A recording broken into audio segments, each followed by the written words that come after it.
If everyone believes in a god, as some apologists claim, why do so many people claim to be atheists?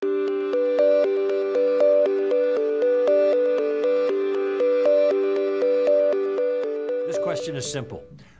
Are atheists just suppressing the truth in unrighteousness? Typically, suppressing the truth in unrighteousness means that atheists really believe in a god, but pretend that a god does not exist so they can sin. This has never made sense to me, because if there is a god, and if we really know there's a god, why would we believe that simply saying that there isn't one would allow us to get away with sin? If I really believed in a god, but I wanted to sin so much that the threat of hell is not enough to keep me from sinning, I wouldn't deny that there's a god. I know that this wouldn't get me off the hook. Instead, I'd just say, yeah, there's a god, but I don't give a fuck. If atheists really know there is a god and are willingly defying him, why wouldn't they just say this instead? I can't think of a single person who takes this attitude.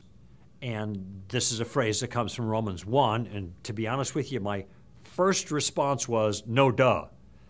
Yes. Why would I say that? Read Romans 1, verse 16 and following, and it's straight ahead clear.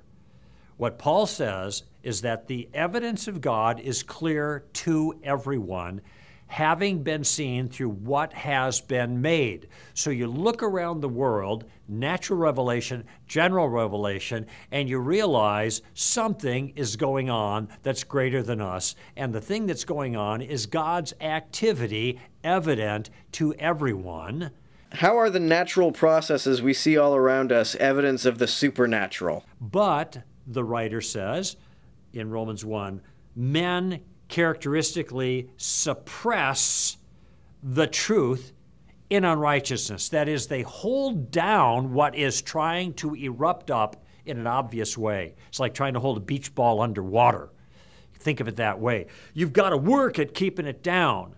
And the evidence of God is so obvious in the world that the world exists and the way the world exists, so that's both the cosmological argument and the teleological argument, that a person has to be denying the obvious, aggressively pushing down the evidence to turn his head the other way in order to deny the existence of God. The idea that anything is evidence of a disembodied mind is not obvious. The reason I don't believe is not because I deny there's a God. It's because I have no fucking clue what a God is even supposed to be. I don't believe it because I don't understand what it is that I'm even supposed to be believing in. I don't believe it because I can't believe it.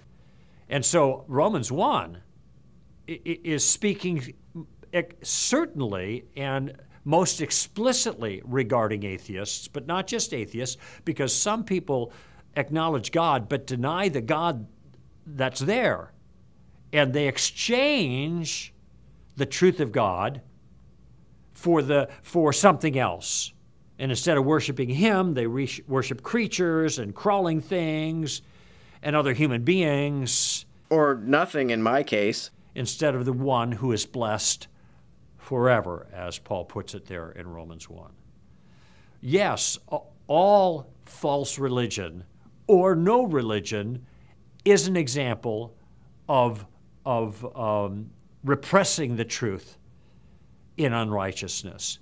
And it strikes me that atheists would be first in line as an example of that kind of thing. And what the fuck is the point of this? When it comes to false religion, this is an especially weird claim, because if people repress the truth because they want to sin, why do they adopt false religions which sometimes have even stricter rules against sinning than yours does? Why would someone think, I want to sin, so I'm not going to be a Christian. Instead, I'll join some religion that condemns all the same sins Christianity does and more. That doesn't make any fucking sense.